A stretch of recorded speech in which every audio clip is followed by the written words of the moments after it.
ঠাকুর শ্রী শ্রী রামকৃষ্ণ পরমহংসদেবের অমৃতবাণী।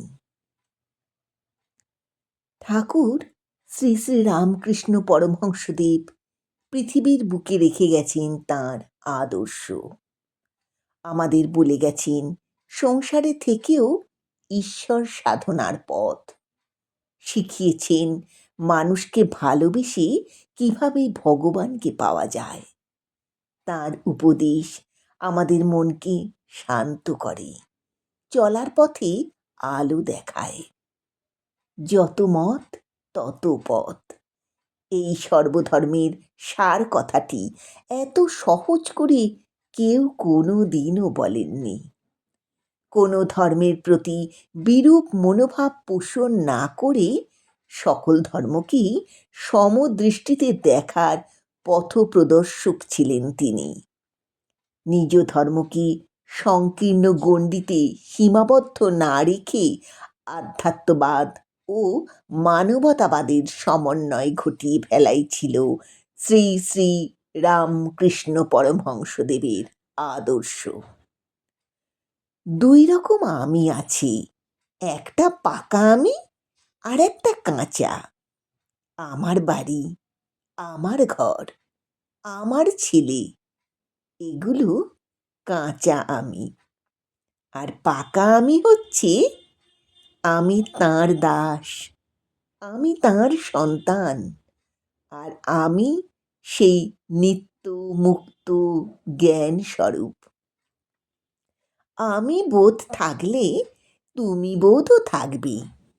যেমন যার আলো জ্ঞান আছে তার অন্ধকার জ্ঞানও আছে, যার পাপ জ্ঞান আছে তার পুণ্য জ্ঞানও আছে, যার ভালো বোধ আছে তার মন্দ বোধও আছে। মানুষের জীবনের উদ্দেশ্য হল ভালোবাসা। অহংকার না থাকলে জীবনে কোনো সমস্যাও থাকে না। সব ধর্মই সত্য, যে কোনো ধর্মের পথ ধরেই ভগবানের কাছে পৌঁছানো যায়। চিনি আর বালি একসঙ্গে মিশিয়ে পিঁপড়ের কাছে রাখো, পিঁপড়ে ঠিক চিনি বেছে নেবে। একজন পবিত্র ও ধর্মপ্রাণ মানুষও খারাপ থেকে ভালো বেছে নেয়।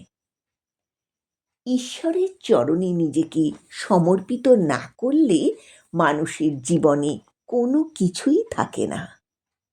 সত্যি বলতে ভয় পেলে চলবে না। সত্যের হাত ধরেই ঈশ্বর দর্শন হয়। যখন তুমি ঈশ্বরের কৃপা দৃষ্টি পাবে, সেই দৃষ্টি দিয়ে সবাইকে সমান মনে হবে। তখন ভালো মন্দ আর উঁচু নিচুর তফাৎ মুছে যাবে।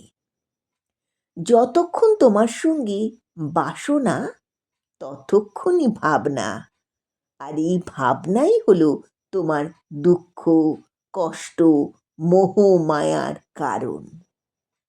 আমার ধর্ম ঠিক আর অপরের ধর্ম ভুল, এ মত ভালো নয় বাবা। সবাই ভিন্ন ভিন্ন রাস্তা দিয়ে একজনের কাছেই তো যাবে।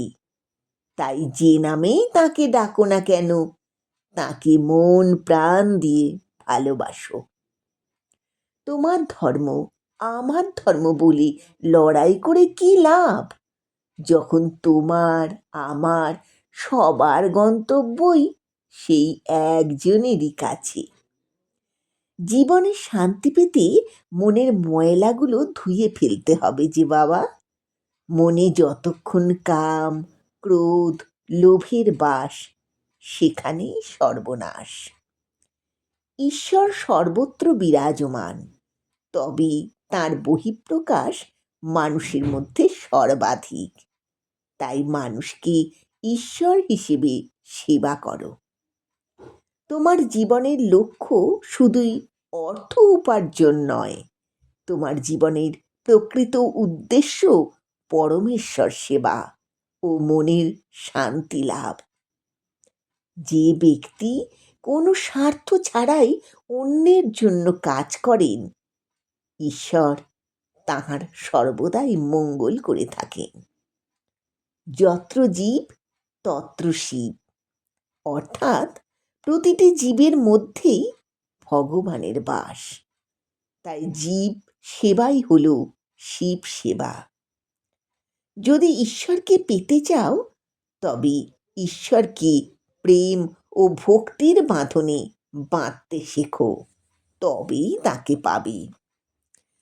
তোমার মধ্যে যদি ঈশ্বরের প্রতি বিশ্বাস ও নিঃস্বার্থ প্রেম থাকে তবে জানবে তুমি সার্থক জীবনের অধিকারী।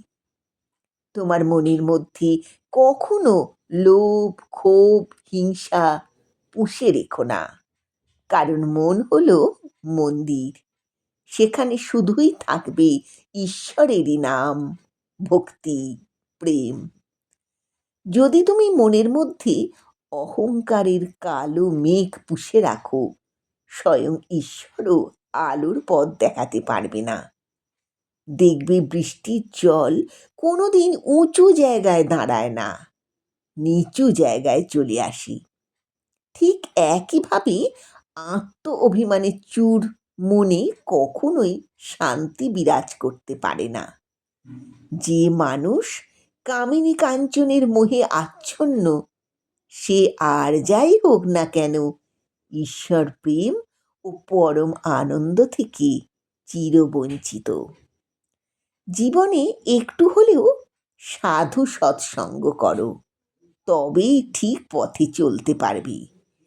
একবার যদি ভুল পথে চলে যাও তবে ফিরে আসা বড়ই কঠিন গো।